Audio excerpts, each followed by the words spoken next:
for the NFL Week 3. Sheets ready to get a little bit better this week. I always say it takes me about 3 or 4 weeks to usually start really hitting my stride, but I feel like I've been on some good spots, but haven't quite got the right results yet, and ready to turn that around this week. Any overall thoughts before we jump into the slate? No, I'm actually a little prepared from the player's perspective, sort of this week. So we don't have really good projections yet because, as is too much into the weeds, but a lot of sites that we look towards for guidance, they keep like the ownership projections from the showdown slate still up, so it all gets kind of screwy. And there's obviously some injury news to be worked out, but I think we have a good idea of where we're going here. We had 2 big injuries happen, which could on Monday night, which could impact the slate. We'll talk about those when we get to them. And it is kind of always curious why they put the salaries up before the previous week's games are over. You know what I mean? There's no big rush to play next week's slate on Sunday night or Monday morning. You know, I'm sure we could all wait till Tuesday morning before analyzing the following week. So it ends up with situations like this sometimes. Yeah. Well, all right. Well, I guess one thing to remember is early in the season that I try to remind myself of all the time is just don't treat every other, like the past week, like it was gospel. Like, you know what I mean? This is a game there's a lot of fluidity. There's a lot of the ways things could change anytime. Anyway, I've been asking you to start off the games if you don't mind, because I think that it's just hard when they're all the same time to try to just guess and go back and forth screens, if you don't mind. Okay, so I'll give you an overall summary. So I have 6 teams that I'm looking at out of the 24 that are in play. So I have 6 to focus in on. I have 10 or so running backs to look at, 4 or so tight ends. I'm saying this to remind myself, 7 or so wide receivers to identify, and maybe 4 defenses or so. So Indianapolis, Baltimore, the first game I have on the board here. You're starting right off with a pretty major Q tag on an Anthony Richardson. Major in that it's going to affect what you do in the slate. He took sort of took himself into concussion protocol last week. If you want to if you want to overanalyze things, you could argue that because he went into concussion protocol like that, maybe, just maybe, even though he showed a lot of rushing upside in the last couple of weeks, maybe they'll give him a little bit of a talking to about maybe or a little bit more for our future. We don't need you freaking breaking your head and going too fucking ballistic trying to get these rushes. But that's probably thinking about things a little bit too much. I currently don't really have much from this game as it is. I don't have either of the stacks, either of the teams worth targeting, and I don't have either of the quarterbacks really that high because, again, I still am looking at the quarterbacks in terms of my stats. I guess it's kind of silly to say, right? Because Lamar Jackson and Anthony Richardson, if he plays, both have just rushing upside that overwhelms any stack consideration. So I'll let you talk about this game a little bit more than me. Yeah, I think that this game is certainly interesting. That the Colts have looked a lot better than I think people thought they would have coming out this year. If Richardson does play, I have some interest in both Richardson and Lamar. I'm still up in the air on Baltimore's defense. It's really hard to know when your 2 tests have been Cincinnati, who's been awful, and Houston.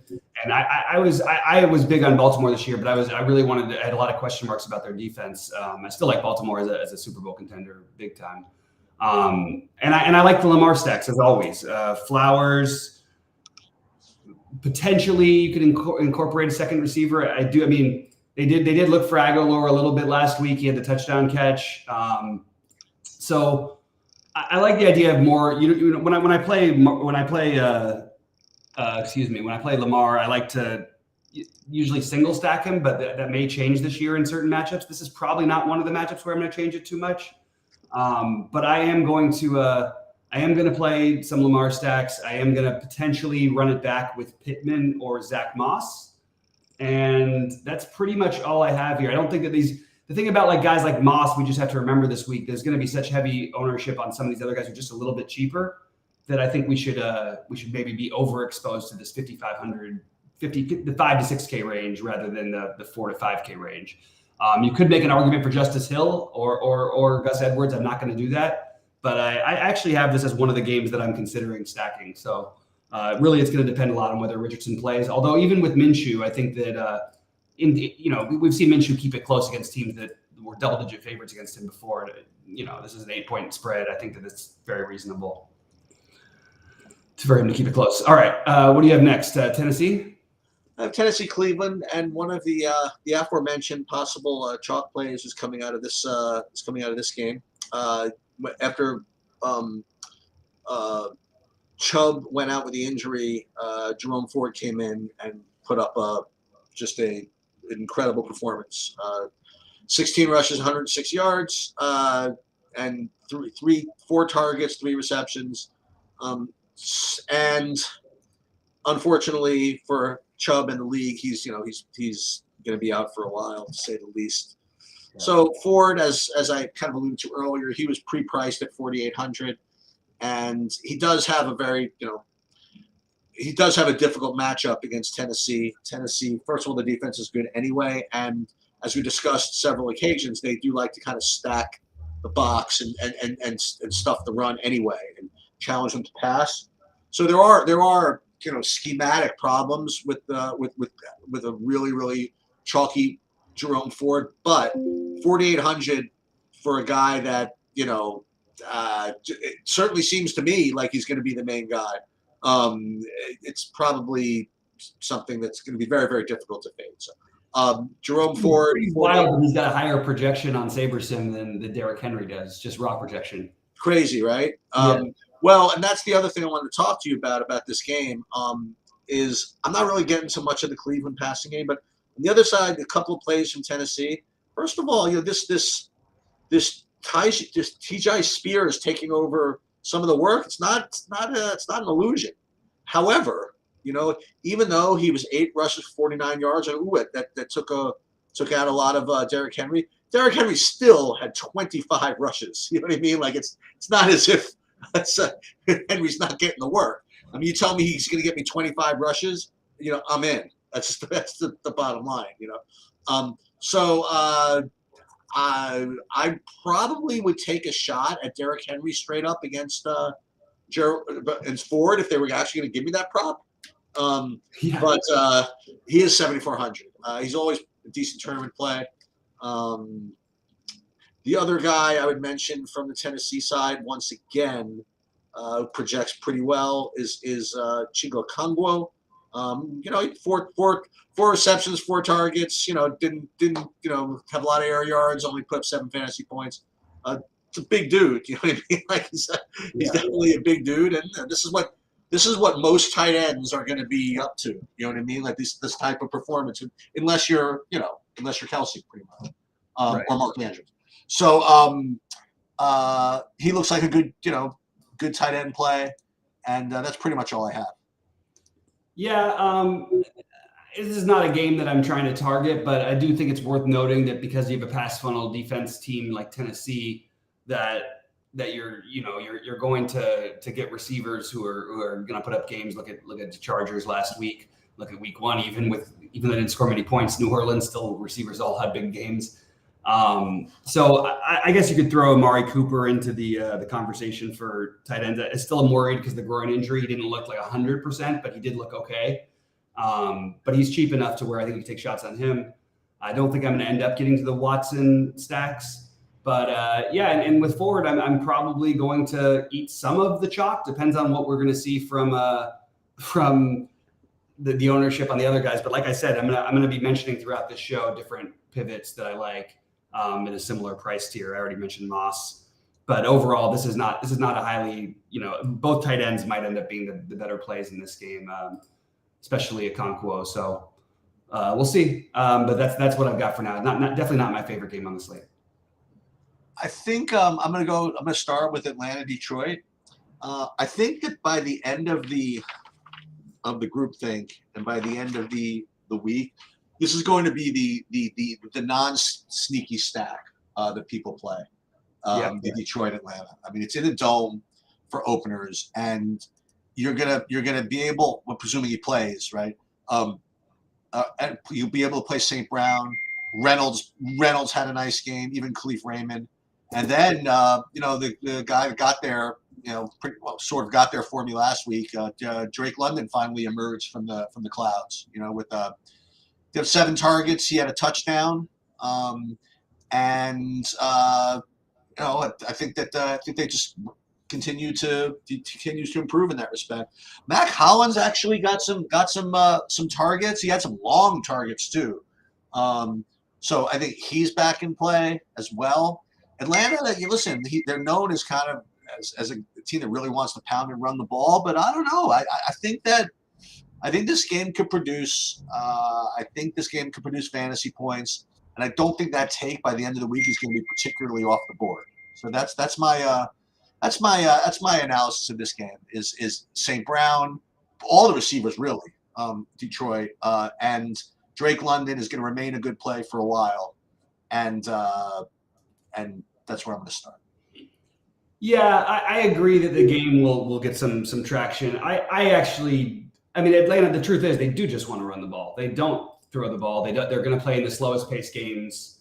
It's a little frustrating. It's definitely though, like you get both sides of it because Detroit will go the other way. They'll play on 4th downs.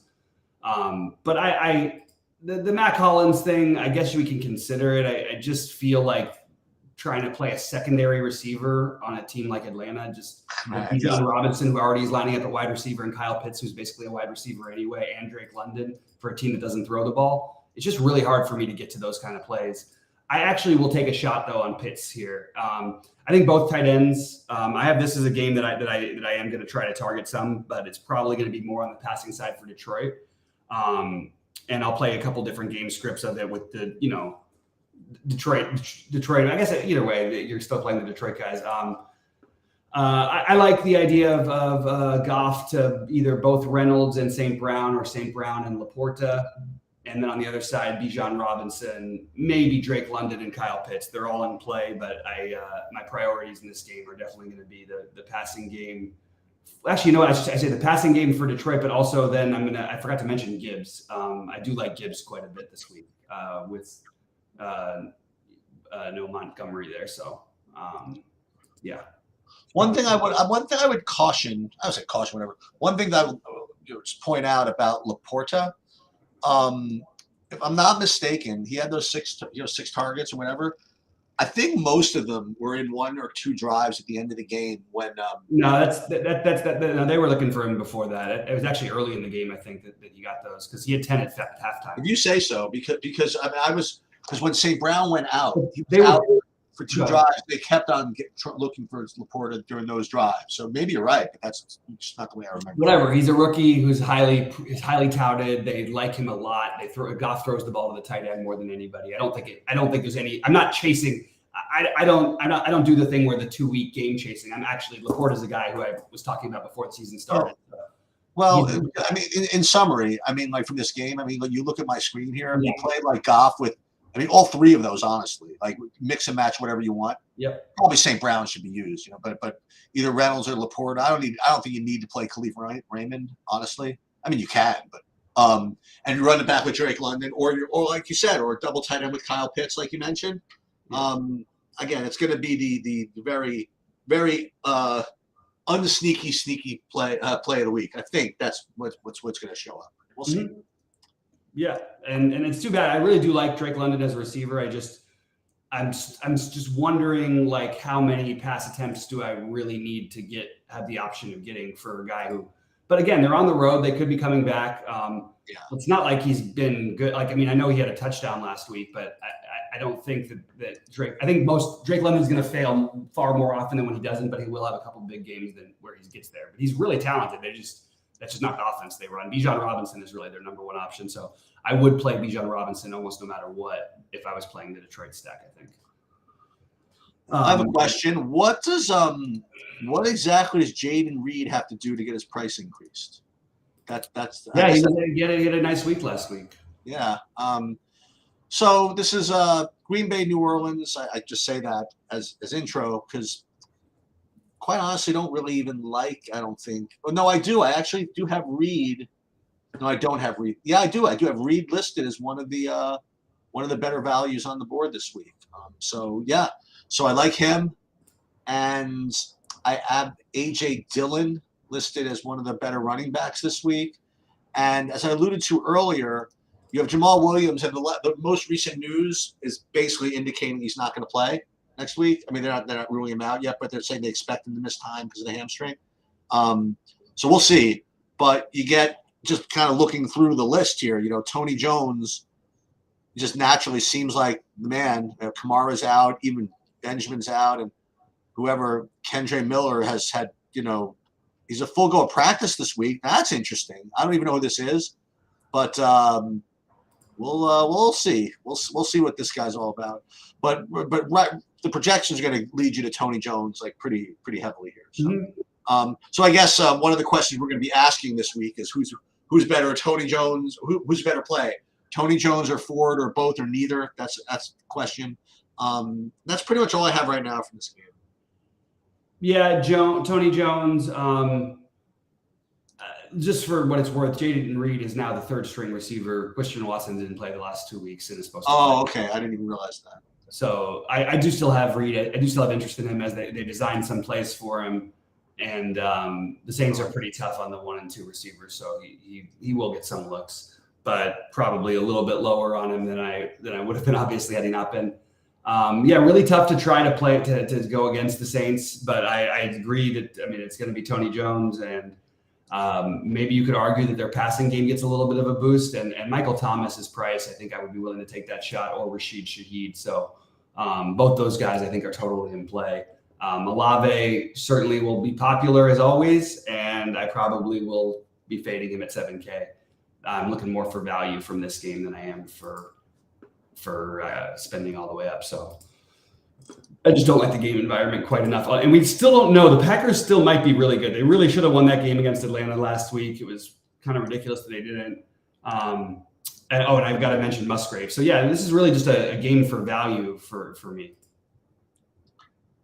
All right, so we're getting to a couple of games that we can finally, talk about some offenses a little bit. So, Jacksonville, their home is a big favorite against Houston, and Jacksonville's coming off a loss, coming home against a weak team. I mean, I think they're going to flex some offensive muscles here. Starting with Etienne and Lawrence and Kirk and pretty much the whole crew. Zay Jones. Ridley, right? I mean, like just the whole cavalry, honestly. And if you think Houston can keep it close, not even you forget that. I mean, they're going to need to be trying to come back. So, Nico Collins, the guy that tanked L, he did have a good game after all that, huh? Wow. That's not really surprising. He's a rookie guy who they like. No, I know, but we talked about that. That what's his name being out. I just forgot to play him.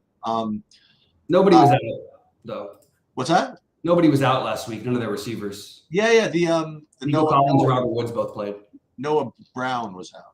That was Noah Brown isn't a receiver. No, I thought they were saying that's why he was going to be a good play because. Noah Brown. Sorry, yeah. I guess that moves him from the 4th string to the 3rd string. I don't really know. Like he truly might be a wide receiver 1. Okay, so in any case, so he's good as a run back, as well as one of the either Nico Collins or Robert Woods or whatever. So if you want to play Jacksonville, if you need to run it back, I think one of those guys. Don't think it's the game script for Dameon Pierce. Honestly, I mean, he's going to look like a well-projected dude, but I mean, unless somehow this game can stay close, I mean, I don't know. I'm just not particularly interested in him. Yeah, I like this game. This is one of the games that I have to target. I am more on the Lawrence stack side, but I do want to just mention that in a coming back situation, I don't mind the idea of using some Stroud. I probably was higher on Stroud than most people were. I just don't like the weapons much, but you can definitely get a really cheap stack if you want to go that route. Just throwing it out there. My favorite plays though, I like the Lawrence to Ridley and Kirk stack. You could also play Zay Jones instead of one of those guys. Probably not going to get to as much Ingram, but I like Etienne where I'm not playing Lawrence. Probably not going to stack those together. But I might do a CJ Stroud lineup or two with Tank Dell, probably just with Tank Dell and Dalton Schultz, if anything. and then maybe run it back with Etienne and one of the receivers. But yeah, I like this game overall, and I think Dameon Pierce is a way. I actually don't think he's going to be popular at all. I don't think anyone's going to play him, and I think he's another guy to pivot off of the chalky guys. And Kenny's mentioning it in the chat, which I did see, and I forgot to mention it today. But like, yeah, the Cleveland did sign Kareem Hunt. They're just going for all the worst people in the world on that team. They signed Kareem Hunt, so I don't know if how ready he'll be ready to go this week. But yeah, going forward, that might take away from Ford. I'm not sure what it'll be this week, and we'll revisit that conversation on Sunday. I was wondering what happened to Kareem Hunt. But yeah, I mean, convictions and then never being not being an every down back, you know. Do you remember that first game on the Thursday night game when he just went off in his like first start again with Kansas City, I think, or something like that? He's always been good when he played, even as the backup to Chubb. Yeah. So what do you got there? Minnesota? Nope. I got Denver, Miami, and yeah, man, Miami's kind of a machine. Like I have to say that you just knew what was going to happen in the Miami game. I mean, the New England game. It's like the Belichick was you can say, okay, we're going to just come all the way back. We're just not going to let Tyreek Hill get 200 yards, and we're going to let you just try to spray the ball over the place, and that's what he did pretty much. They really ran all over him. They couldn't stop the run at all. Right. So I will go the same guys though for Miami. I mean, let me tell you something. Denver is freaking hopeless. They had Washington just dead. They were up 21-3. Okay, at home. They had a punt return to go all the way back to the Washington 40 in the first half. So it was 21-3 with the ball. Okay, with like 3 minutes to go in the half. Wilson, I remember this. I really needed Denver in Survivor. And at this point, think about Survivor. I had the Giants and the Broncos. The Giants were dead, right? So I didn't think about them. They were down 100-0. But at least I had Denver, right? So there was 21-3. And the game was over. So Wilson fumbled the ball. Washington marched down the field, and on a fourth down from like the 9 at 21-3, they went for it. And Logan Thomas made an amazing catch in the end zone and got late hit and carried off the field on a stretcher, pretty much, to basically motivate Washington to just roll all over Denver in the second half. But they put up like 35 freaking points. Then Denver, they got the miracle Hail Mary and then the missed 2-point conversion, whatever. Denver is freaking gutless. I have no interest in them. I think Miami can actually do some business against them. So I like all the Miami skill guys from Mostert to not that I'm bitter or biased or anything. Mostert and Hill and Waddle and all that stuff. I think they can move the ball against Denver pretty much whatever they want. Now, if that happens, we'll call it what it is. Denver does have some skill guys, and when they come back, if and when they come back, they have guys they can go to. And the guy that I'd forgotten about him, but he only had two receptions, but 2 receptions, 2 targets. He had a 60-yard one. You know what I mean? Like they really look for Mims deep. Sutton, I would go back to him as well. And I'm not much of a Judy guy myself, but then Brandon Johnson had two. I think one of them might have been the touchdowns. But he had 2 touchdowns, whatever. So if you play Miami, I'll run it back with a couple of these Denver guys. Yeah, I think Miami could put some points on it. Yeah, this is what I was trying to figure out. Is there's nobody I really like in this game, but I like the game because it's Miami. I think Mostert is a legitimate option. I think Tua, but it's really hard to play Tua and Tyreek or Waddle at this point with their prices. You kind of need them to really go nuts. You mentioned the other guys. I think Brandon Johnson and Mims, whatever. Like it's just the same old Russell Wilson annoying stuff where it just has those big game, the big stuff only to the third and fourth string receivers. Those guys aren't going to be on the field. Like I don't know. Like I'm having a hard time wrapping my head around either Johnson or Mims because there's literally which one are you picking? You know what I mean? And right. Russell Wilson every now and then will just do that, but I think Sutton is the better run back. Yep. And I think that Durham Smythe, you could throw him into the Dolphin stack to make it a little bit cheaper. I don't even mind River Craycraft, but it's probably a little bit thin at 3,400. It's probably a little bit thin for a full slate, but they do look for him some. We'll see what happens with Waddle's health. He's still questionable. But yeah, it's kind of a weird one because I want to get some exposure, but I don't think I need to play. I mean, it's not like Denver's a bad defensive team. They had a really fluky game last week. I don't think that they're bad defensively, but it does seem like too much to handle. At the same time, I need to pay. I mean, you're paying a ton, and you really need that crazy ceiling performance if you want to go after it. But maybe I'll reconsider it later in the week, and maybe I'll even go for a Wilson stack or something because I'm just having a hard time building a Miami one that I liked enough. I guess we do have more value this week, so maybe you could get in the full stack. Yeah, I think so. All right. Let's go to the next game. I have LAC Minnesota. Yeah. So this is very very logical game. It's in a dome. You have skill position guys all over the place, pretty much. I like both of these teams' offense. So Keenan Allen.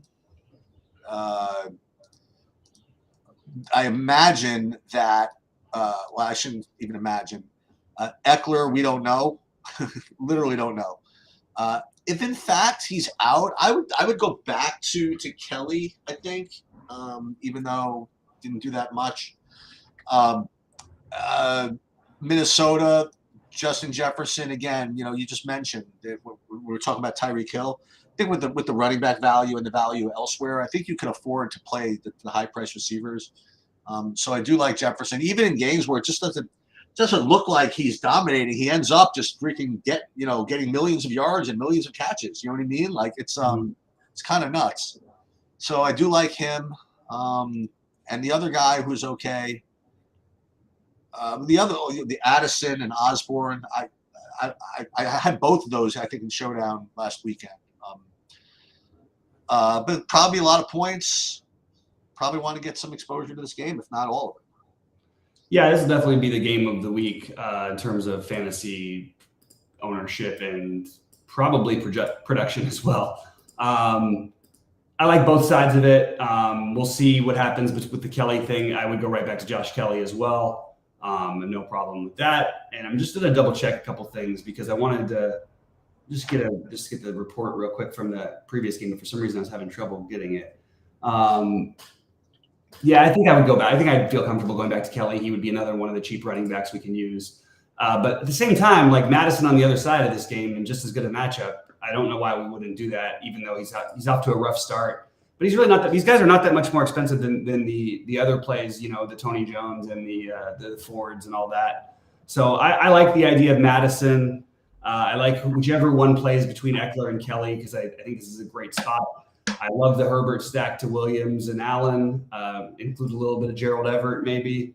And then on the other side, I love the Cousins to Jefferson and probably Osborne. It's harder to get to Addison. Also, he didn't play like the last, when they were trying to come back in that game. That kind of threw me for a loop a little bit. Maybe it's because they're not as familiar with him. So if this game's a shootout, I'm just worried about something like that happening again. They were playing Naylor instead. So just something I noticed, like a little, down the very last possession. But Hawkinson's price is probably a little bit too much for me, but it is a great matchup. So I really think all aspects of this game, there's pretty much nobody I'm going to say is a bad play. So I'm in on this one. Jets New England rates to be an extremely ugly game. I imagine. I haven't looked at the total. Probably not. There's not one small enough. 37. Probably not one small enough to post actually. Yeah. It's going to be a very, very, tough game for fantasy. I guess instinctively I'd say play both defenses, I suppose. I will say that what's his name is really good. The Jets receiver, whatever that's worth. But I'm sure that New England knows that, and how Belichick rolls. You know what I mean? Like probably take him out of the game somehow and say, okay, what else you got, Jets? The answer is not much. So I expect this game to be low scoring, and I probably don't have anything from this game. Same here. Just basically, I mean, if there's anything to do here, I do think the Devontae Parker price is kind of interesting. He sort of has been like their number one wide receiver, even though he's cheaper. Like, I don't know, they were throwing jump balls for him and whatnot. I guess you could make a similar. I mean, the other guys are just a little bit more expensive, but I think there's some potential upside for Parker as a cheap option. I like Hunter Henry at tight end, but I like a lot of tight ends this week, so it's going to be about whittling them down. But Henry's been really good and definitely seems like a big part of the offense. So I am going to play probably a little bit of Hunter Henry. That's pretty much all I got here. Buffalo at Washington seems like a tough game for. We'll talk about the spread later. It seems like a tough game for Buffalo, honestly, to go into Washington like that. Really? I feel so the opposite. Yeah, I know. Just the way their seasons happen, you know what I mean? Like they started off on the road in an ugly game against the Jets. They came back in a very obvious and expected get-right spot. And they looked awesome. And Washington, you know, this is a big game for them, man. They're 2-0. They had, like I said, the big comeback last week. They're at home. The place is going to freaking be going ballistic against Buffalo. These games are tough usually. Now, with that said, I have Buffalo as one of the top teams that I want to target. You know, like they just have the weapons. So forget what I think of the game. So you got Allen and Diggs and you know, the Kincaid looks good. Davis again. So I'll go. You know, so I'll go right back to those guys. On the Washington side, not much. I mean, McLaurin seems cheap enough at 5,600. Dotson seems cheap enough at 4,900. Curtis Samuel just always seems like when I'm looking, he always seems to be involved in the game plan. You know, he only had 3 targets, I guess, last week. They did try like a jet sweep with him one time. But with all I said about the Denver Washington, man, they were pretty freaking gutsy in that game to go on the road like that, really. And first they went for it on the fourth down from the 9, like in the first half. They're really getting after it with the new owners. You know, the new owners it's a big deal in Washington. You know, like this. It's like they're like a whole new team. This whole new franchise. And then, listen, they don't have the greatest personnel, but they're getting after it this year. So I don't know. Nonetheless, I don't really have too much from the Washington offense. Buffalo's defense can be pretty good. So for me, I will play these Buffalo guys. Yeah, I think this is I think Buffalo kills them. And I'm not even that high on Buffalo. I don't think the Commanders have done anything that I'm impressed with, especially. Yeah, it's great. They came back from a big deficit against maybe one of the worst 3 teams in football. And then they beat the worst team in football barely in the last seconds in the first week. So I don't think Washington is any good personally. I do think they have a good receiving core, so I can play one of Dotson or McLaurin or even Brian Robinson at running back on the other side of a double stack for the Bills. I will be heavier on the Bills. I have no interest in playing the Bills tight ends this week, though. There's so many other guys that I like to have just basically a split tight end situation. I just don't, you know, you're just guessing. People like this Kincaid thing. I don't really know why they like him better than Dawson Knox, but they do. I don't know why, but I would go with the Diggs, Davis. And if I wanted to get cute on their side, I would probably take a shot with like Deontay Hardy or something. But I do like the Buffalo stack, so I agree with you on that one. And with Washington, I think you run it back with one of the 3 guys I mentioned, Robinson, McLaurin, and Dotson. Seattle got a nice gutsy bounce back win, which I was sort of expecting. I had them against the spread against Detroit, and yet I had Detroit in Survivor. That's the way it goes sometimes. You know, two different pools, two different contests. But good. Listen, good on Seattle. They came from behind. They won in overtime on the road. Not easy. And Geno was extremely efficient. He did a really nice job, and that included there was a period of time where DJ Metcalf was out of the game, and then he came back in later. But I thought they were going to be without him for a good period of time. I don't know what Carolina's defense is supposed to be this year, but nonetheless, I do have Seattle as a team that has the weapons I want to kind of target here. And those guys I just mentioned, you know, Kenny Walker, Tyler Lockett, DJ Metcalf, even Geno at quarterback. I think that all makes sense.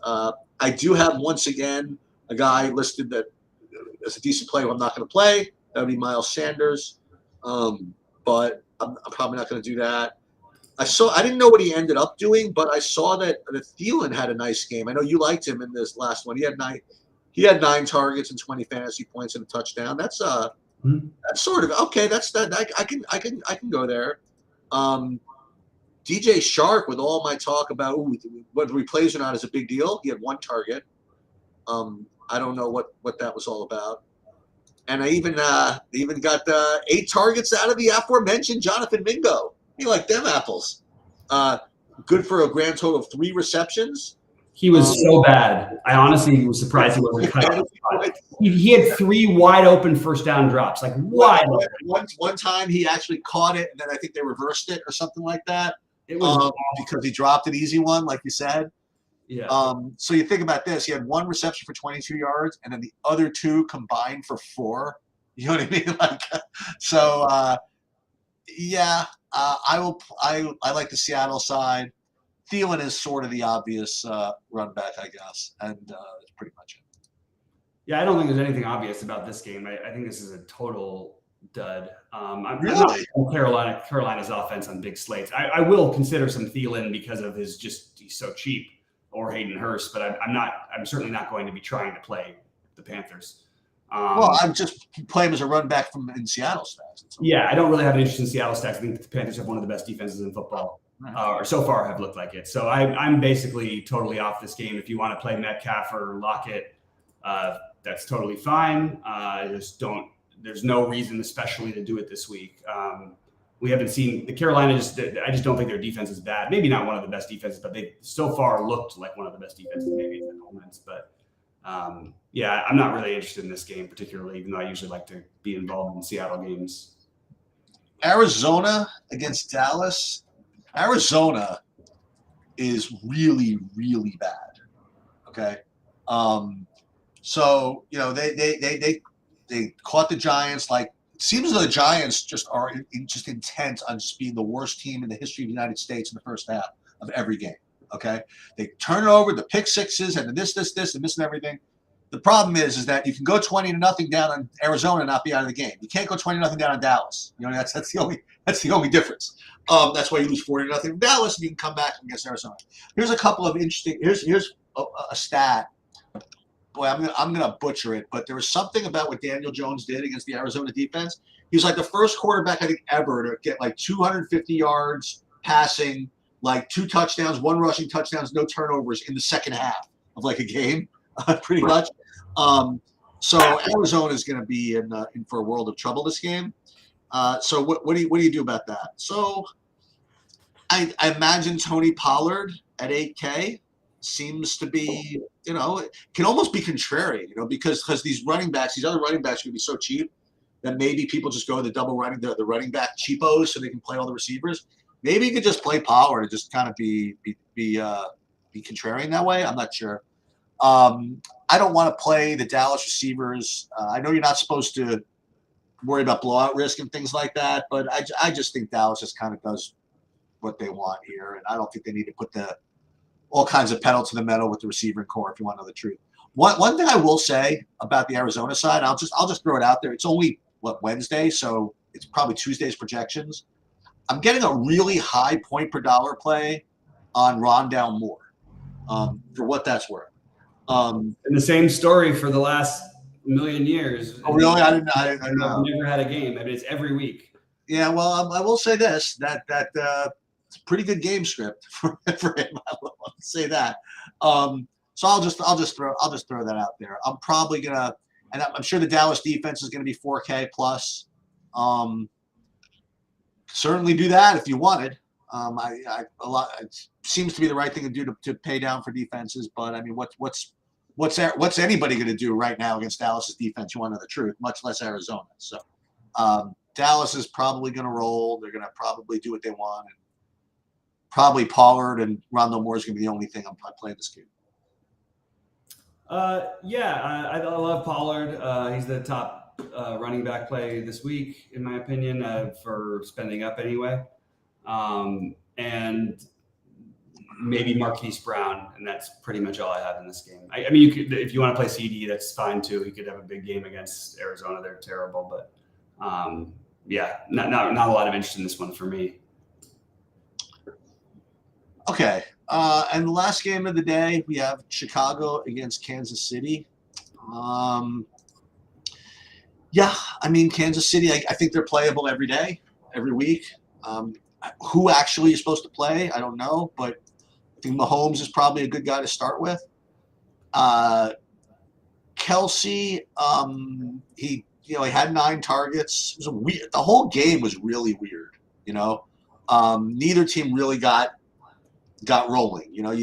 I was waiting like the whole game for one team to put up a big touchdown, and then I think the whole game would have like transitioned and evaporated. You know what I mean? And then it would have been like 41-32. You know what I mean? But just nobody just did anything pretty much the whole game. But I think Kelsey, and yes, I will probably continue to look at all these receivers, even Kadarius Toney, who I like trashing him, whatever, but he's in play. I mean, all these receivers in play. The question is who do you play? And on the other side of this, I'm kind of down for some Justin Fields, if you want to know the truth. Maybe pair him with DJ Moore, or pair him with nobody and play some Justin Fields stuff. The other thing is that I didn't want to play really the running backs. Is Darnell Mooney? Is he back yet? Actually, I don't know if he's going to be back. We'll see. We'll see who's playing this game. But I kind of want to play some Justin Fields this week. Yeah, I get it. Like, I actually don't disagree with you. I think this is like the sneakier side of things that no one's going to do, and they've all given up on Justin Fields. And I love to pivot when everyone else is so decided on things. So I'm actually going to make this game a little more of a priority because there aren't a lot of great games, and this actually has one of the higher totals. Most of it's on the KC side. I may not just gamble on the KC receiver. It just doesn't. I think I'm almost at the point where I'd rather play Mahomes and Kelsey. Maybe throw in Kadarius Toney, or Sky Moore, but I just don't feel like I'd rather. It just feels weird. What I would say is if you do play Fields and like Moore, or even Claypool or Komet or something, depending on Mooney's status, if you play him with any of those guys, I think running it back with a little bit of Pacheco and Kelsey makes sense. So. I think you've got a natural way you could build it. Let's say you play Fields more. No one's going to play Pacheco. The rushing number, I mean, they only ran the ball like 14 times last week as a team, and somehow they only scored 17 points. My guess is if they get up to a bigger lead, you might see a little more running the ball this week to take some of that pressure off of Mahomes, and maybe Pacheco ends up being the answer to that. But yeah, I still don't want to totally give up on Justin Fields yet, and I will probably gamble. I'm down with this. I'm in there with this. This Justin Fields, Moore, Kelsey, nothing fancy. You know what I mean? Yeah. I don't need to play Sky Moore or Valdez-Scantling, whoever else is on Kansas City now. Play these guys, and again, let's see who else is playing. Like if Mooney's back, for example, at 4,600. I mean, I have to look into it. I don't think you're playing. I really don't think they're right. Well, I mean, in general. Yeah. I'd have to say you'd have to be crazy cheap. They'd have to both be like 3K. Okay. I don't really understand the argument for double stacking Justin Fields, considering he can't get there with one receiver. Why do we think he will with two? That's a good point. Yeah, you're not playing him to try to pair up. I think it's a big thing that's changed in the DFS world that I think that everybody's sort of like catching on to. It's just that like if you play guys like Goff or Burrow, you can play 3 receivers with them. But you really shouldn't be looking to the receivers you like and then trying to use the quarterback from that spot, because it's what people used to do, and it's exactly wrong, because the rushing upside is just so much greater than anything you're going to be able to get from a pass heavy quarterback. And these guys are only throwing the ball 30 times a game versus other teams that are throwing it 50. It's really hard to try and take the guys who are throwing it 30 versus over the guys who are throwing it 50. I will say this, that if I don't really get like a super amount of Fields in the full slate, certainly if I play the late slate, I'm going to be I'm going to pound on him. Yeah. And for me, that's what I got. I have my favorites being Minnesota, LA, no surprise there. I like the Houston Jacksonville game a lot, and I like the Atlanta Detroit and then Chicago KC. The other ones I'm considering are Indy Baltimore Buffalo, more just Buffalo, but Buffalo, Washington, Denver, Miami. But the main four for me as of right now are Minnesota, LA, Atlanta, Detroit, Indy, Houston, Jacksonville, Chicago, KC. There's going to be, I would like to just wait for more updated projections. I was going to talk about some specific plays, but it's a little tricky with some of the value because I still don't know exactly who's playing. But as of right now, I do like KJ Osborne as a spend down. I like Devontae Parker a little bit. I like Tank Dell a little bit. I like Zay Flowers in the mid range. Running backs, I like at the top end. I like Gibbs and Robinson. Lower down, I like Mostert, Etienne, and I like Pollard and Robinson. Then I like Mostert, Etienne, and Gibbs as my next three in the higher end. And the lower end, you have Ford, Jones, Madison, and potentially Josh Kelly. But you could also throw in Dameon Pierce, Moss, and Pacheco. And all those guys, I think, are interesting pivots when you factor in the ownership and the fact that Tennessee has the true one pass funnel defense. The only problem is I could see Ford getting involved in the passing game as well. So I'll tell you what. This kind of springboards off of what you said about playing the quarterbacks and the receivers and all that stuff. And like Justin Fields is not the guy I usually play for exactly that reason. Like I would not like the receivers. So then I won't play the quarterback, right? And like you said, I mean that's the thinking is a little bit, it's a little bit wrong nowadays. Mm-hmm. And I think back like last year, I got third in the Millie Maker with the Justin Fields lineup. And the reason why I got third in it and the reason why I played it is because I didn't do it myself. You know what I mean? Like I put myself in and Saberson came up with it because I probably wouldn't have done it. I probably would have. And one thing that's cool about Saberson, it does provide like a lot of like high upside spots. Like so guys like Justin Fields will just show up. Even if they don't look pretty because they have that 30-point upside, Right. Again, with Anthony Richardson and Jalen Hurts and, those guys, regardless of who the receivers are. So I think you'll be proud of me. I actually do want to maybe force in a little bit of the Justin Fields with maybe just one receiver. Okay, I don't know if I could do him just by himself. I'm not that good yet, but give just one receiver and then maybe just one receiver from Kansas City. Maybe I don't even need the one receiver from Kansas City. Just because they don't need the Kansas City guys to score for Justin Fields to be a good play, Right. So maybe I'll just make sure to play Justin Fields and DJ Moore, right? And DJ Moore, and I think I'm down for that. They have. I like the idea though of Kelsey on the other side because he could like that three touchdown game is always right there for him, Let me ask you: do they have Is it the usual thing with the Millie Maker? They have a 5 and like a 55. No. It's never a usual thing. They always change it. So the beginning of the season, that's when you see those. And then you'll see some other ones later in the year. But this year, there's just the 44, which I'm not playing, and there's the $20 for the million. Then the $20 for the million. But then there's the 333 for the Wildcat. Which I'll be getting into 250K. I really wish the slate were like in 15 minutes. You're ready to go with it, huh? I play Fields in 15 minutes. I don't know if I'm going to do it in 4 days. You know what I mean? Like I'm going to get poisoned, and I end up. Oh no, I really just love playing Minnesota. Man! And I'll tell you what, you didn't. I was on it a little bit anyway, but you definitely have sold me a little bit more. Minnesota, then you know what I'm going to do? I'm going to say, oh my God, I love Jefferson. So let's play all the Kirk Cousins and then watch Kirk Cousins fumble it every time, like usual. You know what he's on pace for right now? He's on pace to break the record for passing yards, passing touchdowns, and and obviously they're on pace to go 0-17, I guess. But it's just pretty funny. Like I just think it's wild. I don't know. I'm gonna get on this Atlanta thing, which is this Detroit Atlanta game, which will end up being freaking chalk, and then I'll watch, like you said, like the Algier B. Robinson show, like just like with 74 rushing attempts. Like right. Every team gets 4 possessions a half or 3 possessions a half, and that's it. It's like right. But I see. You know how they have this thing where you can like, restrict yourself from like being a problem gambler by like limiting yourself. I should be able to like just lock in this lineup. You know what I mean? And just whatever I do, just exactly. Right. Don't allow me. The problem is when somebody gets injured or something. But between now and obviously, there's a problem. Yeah, but I like that idea though. Anyway, guys, I attached the Discord. Some people have been asking me for the Discord channel thing, so just make sure to attach it in the chat. Rhodey and I will be doing a position by that position. Should be coming out early Friday morning. And then we will be talking Sunday morning before lock with Sheets, Rody, and I, and ready to get the season fired up and see some big screenshots this week. So good luck, everybody.